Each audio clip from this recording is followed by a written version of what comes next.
दोस्तों, मैं प्रताप स्वागत करता हूं आपके अपने YouTube चैनल पैरामेडिकल कोचिंग वाला PCW।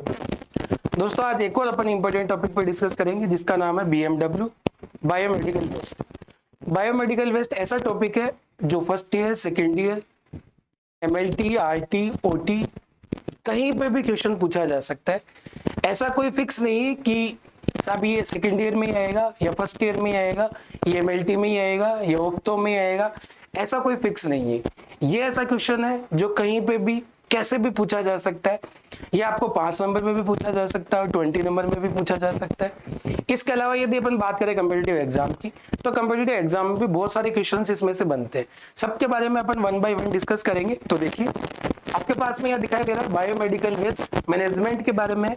लेकिन मैनेजमेंट से पहले अपन डेफिनेशन देखते हैं। बायोमेडिकल वेस्ट की डेफिनेशन होती है, इसके बारे में मैं बहुत ज्यादा डिस्कस नहीं करूंगा। इसके बारे में थोड़ा सा अपन डिस्कस करेंगे बाद में। इसको फिर जब कंप्लीट अपन पढ़ लेंगे उसके बाद में अपन इसको डिस्कस करेंगे तो ये इजीली समझ में आ जाएगा। सबसे पहले अपन डेफिनेशन की बात करें। यहाँ देखिए बायोमेडिकल वेस्ट, ठीक है।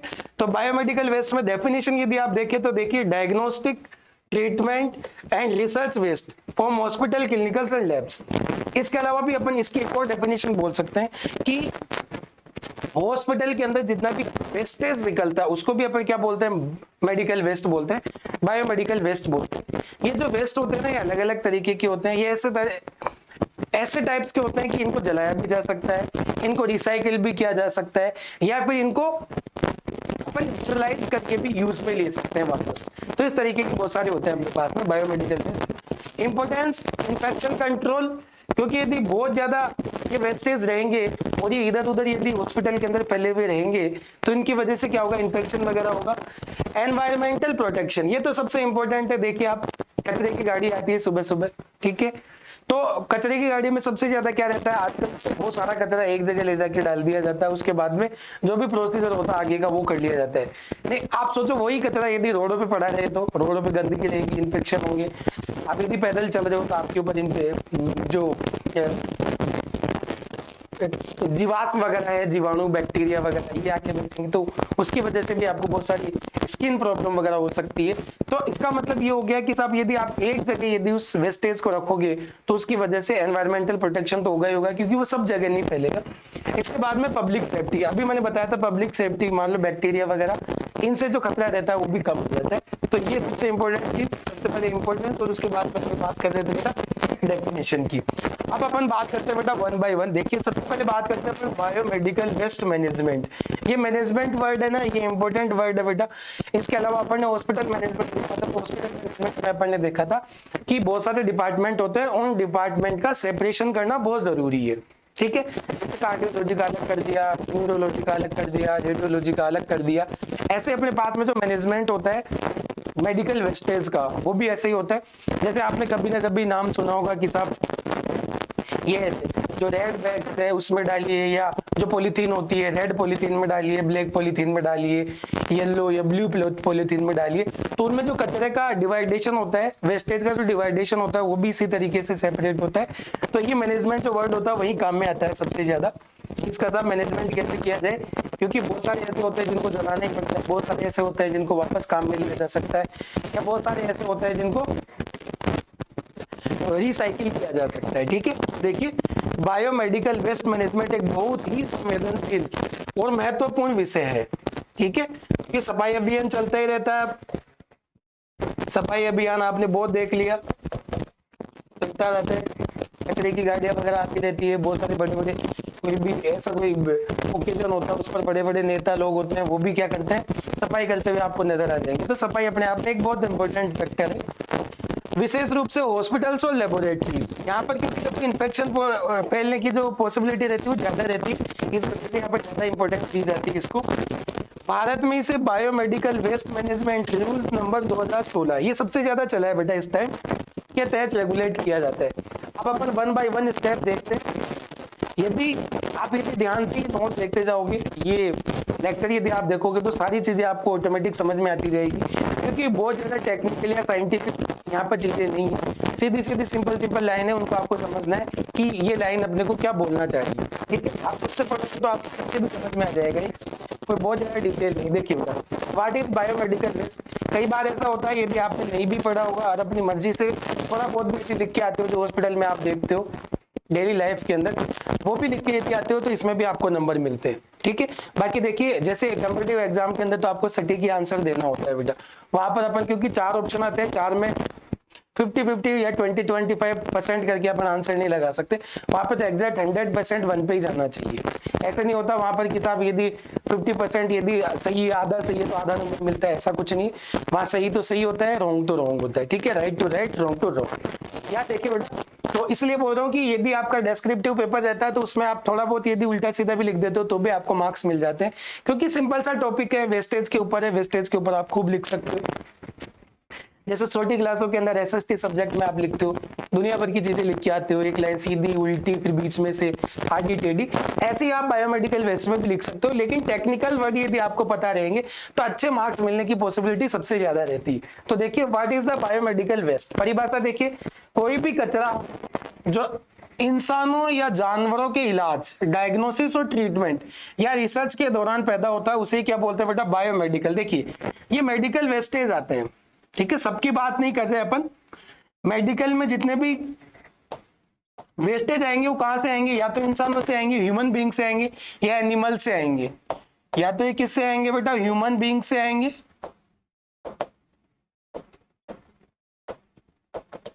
ह्यूमन बीइंग से आएंगे, या फिर ये एनिमल से आएंगे। ठीक है, और ये भी कब आएंगे, या तो डायग्नोसिस के दौरान या ट्रीटमेंट के दौरान, क्योंकि बहुत सारे इक्विपमेंट काम में लेते हैं। तो अगर इसे सही से मैनेज नहीं किया जाए तो इन्फेक्शन या बीमारियां, अभी मैंने बताया था बेटा, यदि सही से मैनेज, ये होता है मैनेजमेंट, ये जो होता है बेटा इसी को बोलते हैं बेटा अपन मैनेजमेंट। जैसे शादी का मैं बहुत बार एग्जांपल देता हूँ कि शादी में यदि मैनेजमेंट नहीं हो तो आप खाना चाहे कितना ही अच्छा बना लो, शादी आप कितनी अच्छी कर लो, उससे कोई फर्क नहीं पड़ेगा। तो मैनेजमेंट होना सबसे जरूरी होता है।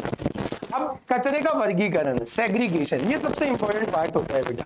ठीक है, आप कहीं पे कोई भी फंक्शन करते हो तो वहां पे भी सेग्रीगेशन होता है, मतलब अलग अलग जगह अलग अलग चीजें होती है, फिक्स होती है कि साहब यहाँ पर स्पेस लगेगा या खाना लगेगा या नाश्ता लगेगा, ऐसा सब कुछ। तो यहाँ पर भी जो कचरा होता है ना उसका सेग्रीगेशन होना बहुत जरूरी है, क्योंकि प्लास्टिक होती है, लोहा होता है, इसके अलावा बैग्स होते हैं, तो इन सब का जो क्लासिफिकेशन है, सेग्रीगेशन है, वो होना बहुत जरूरी है। तो बीएमडब्ल्यू मैनेजमेंट का सबसे मुख्य हिस्सा जो होता है कलर कोडिंग का होता है। देखिए जिसके अंदर अपन अलग अलग तरीके के बैग्स पढ़ेंगे, कचरे को उसके प्रकार के अनुसार अलग अलग रंग के डिब्बों या थैलियों में डाला जाता है। ठीक है, कई बार देखते हो हॉस्पिटल के अंदर 3-4 बैग लगे हुए रहते हैं, उन बैग्स के अंदर ही डाला जाता है। आम इंसान जिसको पता नहीं होता वो फिर भी इधर उधर डाल देता है। बाकी जो डॉक्टर्स लोग हैं या फिर कोई भी पैरामेडिकल स्टाफ है, नर्सिंग स्टाफ है, या फिर कोई भी मेडिकल से रिलेटेड स्टाफ है, उनको पता रहता है कि कौन सा कचरा कौन से डिब्बे में जाना है, कौन से रंग की थैली में जाना है, वो उनको ऑलमोस्ट पता ही रहता है। तो यहाँ देखिए बेटा, येलो बैग, मैंने कलर भी येलो से ही किया है इसका। देखिए येलो बैग की यदि अपन बात करें तो देखिए इसमें क्या क्या चीजें आती है। इसमें वो कचरा जाता है जिसे जलाकर, इंसिनरेशन, देखिए जलाकर नष्ट किया जा सकता है। सबसे इंपॉर्टेंट बात बेटा ये याद रखें आप, इसके अंदर वही कचरा डाला जाएगा जिसको जलाकर नष्ट किया जा सकता है। ठीक है, यदि अपन बात करें बेटा आइटम की क्या क्या चीजें इसके अंदर जाती है जो जल सकती है। देखिए ह्यूमन एनाटॉमिकल वेस्टेज, जैसे टिश्यूज वगैरह, सेल्स वगैरह निकलती है, ट्यूमर वगैरह निकलती है, वो सब इसी में जाएगी, कटे हुए अंग वगैरह सब। प्लेसेंट आ गया, ब्लड शॉक्ड कॉटन आ गई, कॉटन नहीं लगाता डॉक्टर ब्लड निकालने के बाद भी। इसके बाद में बैंडेज आ गई, सॉइल्ड वेस्टेज आ गए, सॉइल्ड वेस्टेज, और एक्सपायर्ड दवाएं आ गई। ये सारी की सारी क्या होती है बेटा, ये जल सकती है, इसलिए इसको कहाँ रखा जाता है बेटा, येलो बैग के अंदर पटका जाता है, क्योंकि इनको जला के नष्ट करना होता है। मान लो दवाइयों को क्यों जलाना बहुत जरूरी है, दवाइयों को जलाना बहुत जरूरी, मान लो जानवर वगैरह खा गए, या मान के चलो घर में ही पड़ी और इंसान वगैरह खा गए, तो भी उनके साथ में प्रॉब्लम हो सकती है, एक्सपायरी डेट। आगे देखिए बेटा ट्रीटमेंट क्या होगा, इंसिनरेशन या डीब्रिएशन। या तो आप क्या करिए साहब, उनको जलाकर नष्ट करिए, आप क्या करिए बेटा, या तो इसको जलाकर नष्ट करिए, जलाकर नष्ट करिए, या फिर इसको गहरे गड्ढे में दबा दीजिए। ठीक है, ताकि वो नॉर्मल जो ह्यूमन बीइंग है आने जाने वाले उनके हाथ नहीं लगे। तो ये चीज होनी चाहिए। अगला देखिए बेटा, नेक्स्ट देखिए बेटा रेड बैग, लाल bag, recyclable plastic wastage. Recyclable मतलब जिनको वापस यूज किया जा सकता है, वापस यूज किया जा सकता है,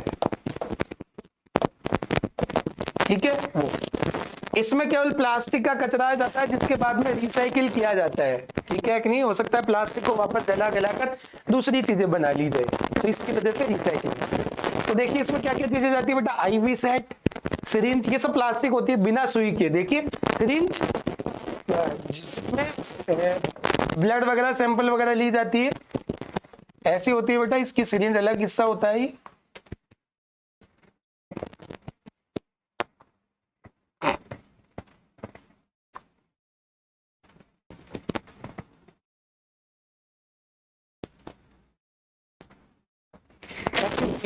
ठीक है कि इसके आगे एक सिरिंज लगी हुई रहती है नीडल सी, उसको नहीं होती बेटा, काम में नहीं लेते उसको, ये इस बैग में नहीं जाएगी, ये लोहा आ जाएगा उसमें, यू पतली सी यू होती है ये सिरिंज होती है। तो ये वाली नहीं, कौन सी वाली जाती है, केवल ये वाली सिरिंज जाती है। कैथेटर हो गया बेटा, ग्लव्स हो गए, यूरिन बैग्स हो गए और डायलिसिस किट हो गई, ये सारे के साथ किस में जाते हैं बेटा, रेड बैग में जाते हैं। ट्रीटमेंट देखिए बेटा, ऑटोक्लेविंग, ठीक है, ये प्रोसीजर होता है बेटा, एक वीडियो पे सीरीज करेंगे कि अपने पास में जो स्टेरिलाइजेशन मेथड होते हैं वो कौन कौन से होते हैं।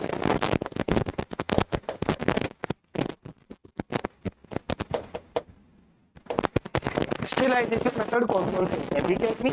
तो जैसे माइक्रोवेव के बाद में शेडिंग हो गई, टुकड़े टुकड़े करके डालते हैं बेटा अपन, और डिसइंफेक्शन और रिसाइक्लेबल, ये मैंने बताई दिया बेटा आपको, रिसाइक्लिंग के लिए काम में आते हैं। अगला आता है बेटा व्हाइट कंटेनर, कौन सा आता है बेटा, व्हाइट कंटेनर। देखिए जो भी शार्प चीजें होती है, तीखी नुकीली चीजें होती है वो, ठीक है, ये एक पंक्चर प्रूफ या लीक प्रूफ कंटेनर होता है। पंक्चर प्रूफ या लीक प्रूफ कंटेनर का मतलब हो गया उससे जो भी वेस्टेज आप डालोगे उससे वो लीक भी हो सकते हैं।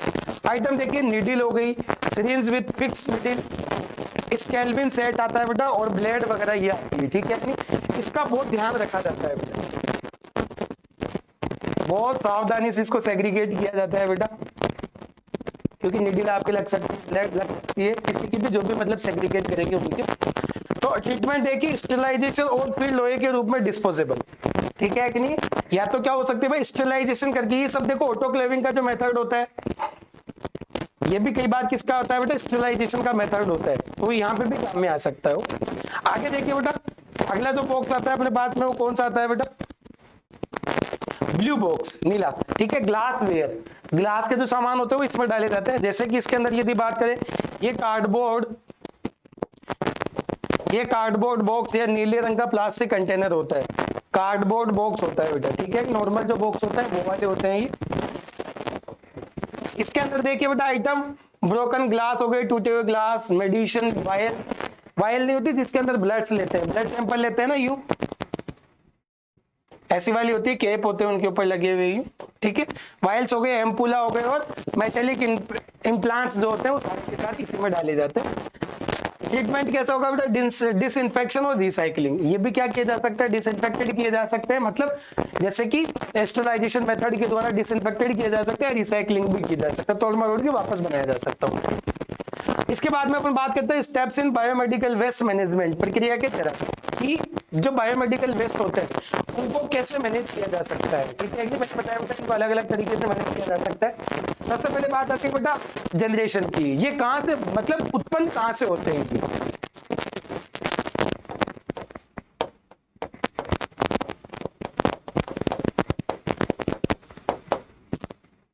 कहां से होते हैं, ठीक है कि नहीं। अस्पताल के अलग अलग वार्डों में कचरा, ये सब जगह आती है बेटा, वार्ड ही नहीं आते, जैसे कि आईसीयू आ गया बेटा, वार्ड आ गए, आपकी इमरजेंसी आ गई, इसके अलावा लेबोरेटरीज आ गई,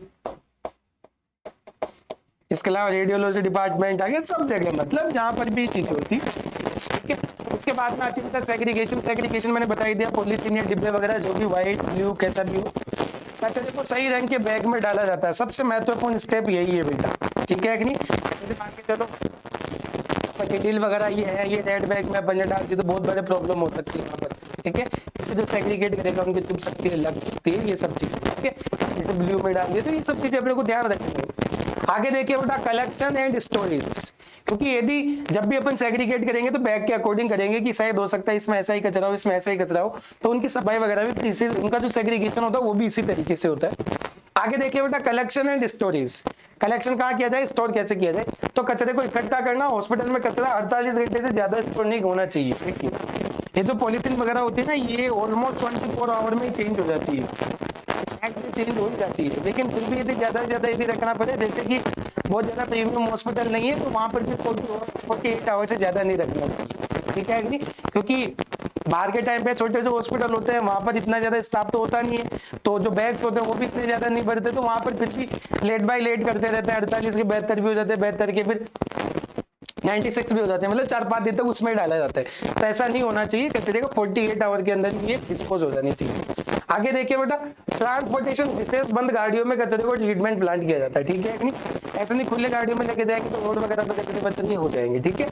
आगे देखिए बेटा ट्रीटमेंट एंड डिस्पोजेबल, ठीक है, तो देखिए कचरे को जलाना या कीटाणु मुक्त करने को नष्ट करना, ठीक है नहीं, ये क्या कर सकते हैं साहब, या तो कचरे को जला दो या फिर इनको क्या कर दो, डिसइंफेक्टेड कर दो।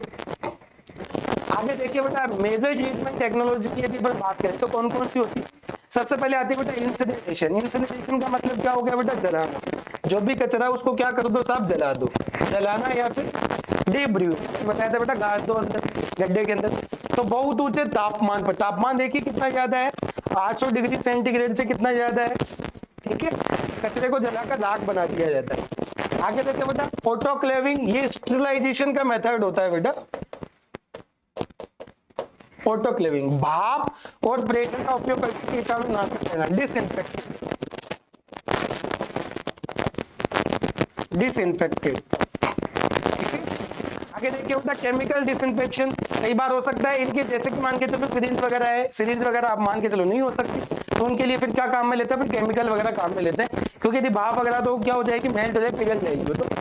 तो केमिकल डिसइंफेक्शन की बात करें तो 1% हाइड्रोक्लोराइड सोल्यूशन, 1% HCl सोल्यूशन, इससे उनको डिसइंफेक्टेड किया जा सकता है, साफ किया जा सकता है, ठीक है। शेडिंग की यदि अपन बात करें तो प्लास्टिक के कचरे को छोटे छोटे टुकड़ों में काटना ताकि उसका दोबारा गलत इस्तेमाल ना हो, ठीक है। जैसे मान के चलो सिरिंज को आपने फेंक दी हुई, ठीक है, डिसइंफेक्टेड नहीं किया, शेडिंग नहीं की, उसकी काट तो मान लो बच्चे के हाथ लग गई तो बच्चा फिर मुंह में ले लेता है या फिर उसको यूज लेने लग जाते हैं नॉर्मली, तो ऐसा काम नहीं, उसकी वजह से उसको क्या करो, छोटे छोटे टुकड़ों में काट दो, परफेक्ट यूज। तो ये अपने पास में आ गया मेजर ट्रीटमेंट टेक्नोलॉजी।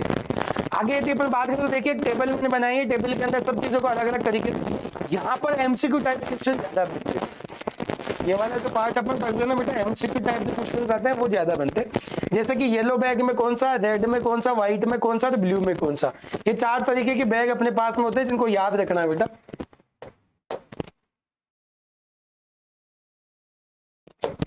ठीक है कि नहीं, RW, ठीक है कि नहीं।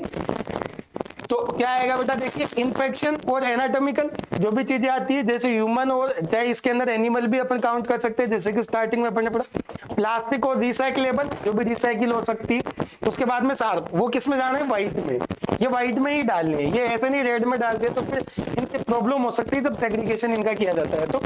तो साथ निडिल और ब्लेड्स ये सारी किस में रखी जाती है बेटा, व्हाइट में।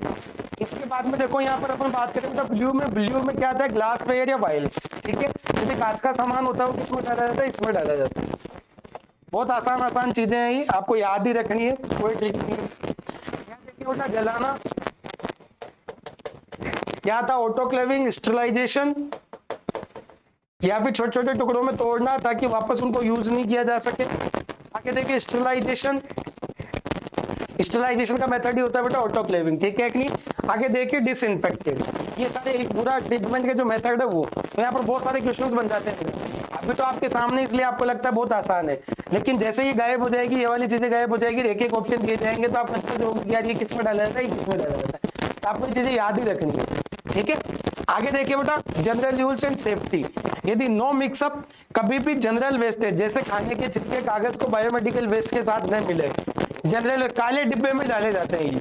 अब काले डिब्बे में तो आप लोग देखो, आपका यदि कोई ऑफिस है या आप घर पे किसी बैग काम में लेते हो तो पन्नी जो आती है ना, जो उस डस्टबिन में आप लगाते हो वो कौन सी आती है, ब्लैक कलर की आती है। वो जनरल वेस्टेज में काउंट होते हो। किस में होते हैं बेटा? तो जनरल वेस्टेज हमेशा ब्लैक कलर का जो रेपर आता है ना उसी में रखा जाता है। ब्लैक पेपर जो आता है, ब्लैक पॉलीथीन आती है, उसी में रखा जाता है। आगे देखो बेटा, लेबलिंग, हर बैग पर बायो हजार्ड सिंबल होना चाहिए। बायो हजार्ड सिंबल मतलब कि उसको देखते ही पता लग जाना चाहिए कि हाँ यार कोई वेस्टेज ही पड़ा हुआ है। ठीक है, आगे देखिए बेटा, पर्सनल प्रोटेक्शन की अपन बात करते हैं, आपको ग्लव्स, मास्क, गाउन्स वगैरह पहनने चाहिए। ये तो आप देखिए डॉक्टर्स वगैरह जो होते हैं या फिर कोई भी मेडिकल स्टाफ आप देखिए एप्रिन पहनते हो। तो एप्रिन क्यों पहनते हैं? वो ऐसी क्या मजबूरी होती है जिसकी वजह से उनको एप्रिन पहनना पड़ता है? या कि साहब अच्छा दिखने के लिए या डॉक्टर दिखने के लिए अपन एप्रिन पहनते हैं? ऐसा नहीं है। एप्रिन जो पहनते हैं अपन, या जो भी मेडिकल स्टाफ होता है वो एप्रिन पहनता है, इसी वजह से पहनता है क्योंकि आप घर के कपड़े पहन के निकलते हो। घर के कपड़े पहन के निकलोगे, मान लो आपने एप्रिन नहीं पहना, तो आप बहुत सारे पेशेंटों के टच में आते हो बेटा। पेशेंटों के टच में आते हो तो उनसे इन्फेक्शन आपके कपड़ों तक जाता है। और मान के चलो आप वापस घर गए, घर में छोटे बच्चे हैं, उनको जाके आपने ले लिया, गोद में उठा लिया, तो उनकी वजह से वो ट्रांसफर हो जाते हैं वहां पर। घर में किसी को हक वगैरह कर लिया, मदर फादर किसी को भी, तो उससे भी वो ट्रांसफर हो जाएंगे। जबकि मान लो आपने एप्रिन पहन रखा था, एप्रिन आप घर जाओगे उससे पहले उतारोगे तो जितने भी इन्फेक्टेड चीजें वो सारी उस एप्रिन के साथ ही रह जाएगी और आपने जो कपड़े पहन रखे हैं वो इन्फेक्टेड नहीं होंगे। ठीक है, तो ये जरूर ध्यान रखे बेटा, स्टाफ को ग्लव्स, मास्क वगैरह, गाउन वगैरह पहन के रहना चाहिए। ठीक है, क्लियर। अब अपन उस पर बात कर लेते हैं बेटा। स्टार्टिंग में जो अपन ने बात करी थी, देखिए यहाँ पर टाइप्स ऑफ बायोमेडिकल वेस्टेज की यदि अपन बात करें, मैंने आपको बता दिया बेटा, डेफिनेशन ये है, अपन ने पूरा कंप्लीट पढ़ लिया। इंपॉर्टेंस देखिए, इन्फेक्शन कंट्रोल, एनवायरमेंटल प्रोटेक्शन और पब्लिक सेफ्टी, ये बहुत जरूरी है। आगे देखिए बेटा, यहाँ से अपन स्टार्ट करें तो देखिए येलो कलर का टब दिख रहा है आपको, ये रेड कलर का दिख रहा है, व्हाइट कलर का दिख रहा है बेटा, यहाँ पर देखिए। तो अब अपने पास में क्या है, सबसे पहले ह्यूमन टिश्यूज की यदि अपन बात करते हैं, इंसिनरेशन, मतलब इनको जला सकते हैं, इनको भी जला सकते हैं, प्लास्टिक वेस्टेज वगैरह, रिसाइकलिंग, ठीक है, सिरिंज वगैरह, निडल वगैरह को ऑटोक्लेविंग, वो स्टरलाइजेशन वाला काम में आ गया, ऑटोक्लेविक डिसइंफेक्शन और डिस्पेंसिंग, मतलब कीटाणुनाशक, आप उनको रोगों से मुक्त कर सकते हो। ठीक है, आगे देखिए बेटा, सेग्रीगेशन, अलग करना, अलग करने के बाद में उनका कलेक्शन, कलेक्शन के बाद में उसका ट्रांसपोर्टेशन, ट्रांसपोर्टेशन के बाद में ट्रीटमेंट, देखिए ट्रीटमेंट, ये ट्रांसपोर्टेशन यहाँ आएगा। ठीक है, और डिस्पोजेबल, तो ये पूरा प्रोसीजर होता है बेटा अपने पास में। देखिए अब BMW रूल 2016 सेग्रीगेशन, देखिए बारकोडिंग, पीपीई ट्रेनिंग वगैरह, ये सब इन्फेक्शन, पोल्यूशन, ये निडल इंजरी, टॉक्सिक, ये सब क्या होता है बेटा, चेन होते हैं इनके। Hazard of proof BMW management, क्या क्या चीजें हो सकती है इनसे, देखिए निडल इंजरी हो सकती है, टॉक्सिक एक्सपोजर हो सकता है, टॉक्सिक एक्सपोजर, ये सब चीजें हो सकती है। तो बड़ा सिंपल सा टॉपिक है ये, बहुत ज्यादा अब साइंटिफिक चीजें इसमें नहीं है। कुछ चीजें आपको याद रखनी है, जो बैग्स हो गए, बैग्स के कलर आपको याद रखने हैं, जैसे कि यहाँ बताए गए हैं। आप देखिए यहाँ पर बैग के कलर बताए गए बेटा, ये कलर कोडिंग आपको पता होनी चाहिए, सिंपल सिंपल चीजें हैं यहाँ पर। जैसे कि यहाँ बात करें अपन, यदि कलर कोडिंग की यदि अपन बात करें, थोड़ा सा नीचे कर लेता हूं मैं इसको। देखिए बायोमेडिकल वेस्ट में सबसे इंपॉर्टेंट चीज जो आपको याद रखनी हो, ऐसे याद रखनी है। देखिए सबसे पहले अपन बात करते हैं बेटा कलर बैग। कलर बैग आपको याद रखने हैं RBW या DWB, ठीक है, RWB, RWB yellow, red, white और ब्लू, ठीक है, ये आपको याद रखना। अब इसके बाद में देखिए कौन कौन से आएंगे।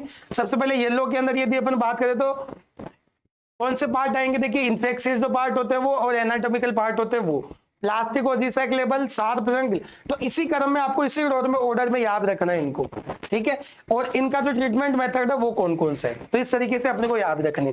अब ये याद ही रखोगे, इसको रटना ही पड़ेगा, आपके पास में कोई साइंटिफिक तरीका नहीं है इनको लर्न करने का, ठीक है, तो आपको लर्न करना पड़ेगा, बार बार आप पढ़ोगे तो याद हो जाएगा। एक ये ब्लैक वाला आप जरूर याद रख ले बेटा, क्योंकि नॉर्मली आ जाता है कि साहब अपन घर वगैरह के अंदर जो डस्टबिन काम में लेते हैं उसमें कौन सा बैग या कौन सी थैली अपन काम में लेते हैं, तो कौन सी लेते हैं, ब्लैक कलर की यूज लेते हैं, ठीक है, जैसे खाने वाने के छिलके, कागज वगैरह, वो सब अपन इसी में काम में लेते हैं। तो ये था बेटा आज का अपना लेक्चर, जिसके अंदर अपन ने बात करी बायोमेडिकल वेस्ट के बारे में। यदि आप भी कोई टॉपिक ऐसा समझना चाहते हो तो आप हमें व्हाट्सअप कर सकते हो या कॉल भी कर सकते हो इस नंबर पर। इसके अलावा यदि आप इनसे रिलेटेड कोई भी नोट्स, यदि PDF वगैरह चाहिए तो आपको फिर PCW+ टेलीग्राम चैनल ज्वाइन करना पड़ेगा, जिस पर किसी भी एग्जाम से रिलेटेड या फिर नोट्स वगैरह आपको सारे के सारे इन पे अवेलेबल हो जाएंगे। आगे देखिए बेटा, जो भी पैनल नोट्स अपन पढ़ा रहे हैं। आप यदि चाहते हो कि सर हम तो डिटेल कोर्स लेना चाह रहे हैं, डिटेल कोर्स यहीं से पढ़ना चाह रहे हैं, तो आप ये ऐप इंस्टॉल करिए, PCW प्लस ऐप, ये आप इंस्टॉल करिए। इसके अंदर आपको वीडियो लेक्चर मिलेंगे, डिटेल से पैनल नोट्स मिलेंगे, जो भी टीचर पढ़ा रहे हैं उनके नोट्स, इसके अलावा पीडीएफ नोट्स।